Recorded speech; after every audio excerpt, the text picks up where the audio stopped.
စိတ်ထားယုံညံ့တဲ့ပုဂ္ဂိုလ်တွေကစိတ်ထားယုံညံ့တဲ့ပုဂ္ဂိုလ်ချင်းပဲပေါင်းလို့ရတယ်စိတ်ထားမြင့်မြတ်တဲ့ပုဂ္ဂိုလ်တွေကစိတ်ထားမြင့်မြတ်တဲ့ပုဂ္ဂိုလ်ဗမာစကားနဲ့ရှင်းရှင်းပြောမယ်ဆိုရင်ဝါဒနာတူရပေါင်းတယ်ဆိုလို့ရှိရင်ဒီခေတ်လူတွေပို့နာလဲလားသို့တော့ဝါဒနာဆိုတဲ့စကားလုံးကအစ္ဆာတရားနဲ့မထုတတ်ဘူးအဲ့ဒါတတိထားဖို့လုပ်တယ်ဝါဒနာဆိုတာအထုံရနေခြင်းလို့သူရဲ့ literal meaning ကအထုံရနေခြင်းလို့ဆိုလိုတယ်အထုံရနေတယ်ဆိုတာဥပမာကိုဝတ်တဲ့အဝတ်စားတွေထဲမှာပယုတ်လုံးထည့်ထားရင်ပယုတ်လုံးနဲ့ဆွဲသွား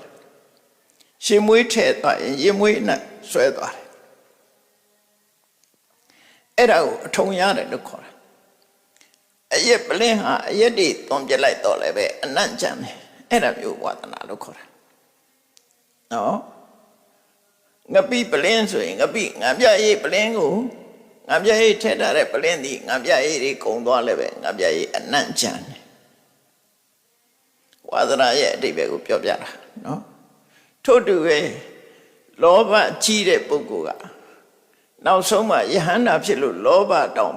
လောဘကိုပယ်လိုက်တာတောင်မှပဲသူကလူချင်းနဲ့အစွမ်းကပြတယ်သူအဲ့ဒါဝါဒနာလို့ခေါ်တယ်ဆဲတတ်တဲ့ပုဂ္ဂိုလ်တယောက်ဟာတကယ်တော့ဒေါသနဲ့ဆဲတာမဟုတ်ပဲနဲ့ဝါဒနာပါလို့ဝါဒနာဖြစ်နေလို့နှုတ်ကြိုးနေလို့ဆဲတဲ့ပုဂ္ဂိုလ်ရှိတယ်ယဟန္တာဖြစ်သွားတာတောင်ပြင်လို့မရဘူးအဲ့ဒါဝါဒနာလို့ခေါ်တယ်ဘုရားစာပေထဲမှာရှင်ပိလိန်နဝိဆာဆိုတာရှိတယ်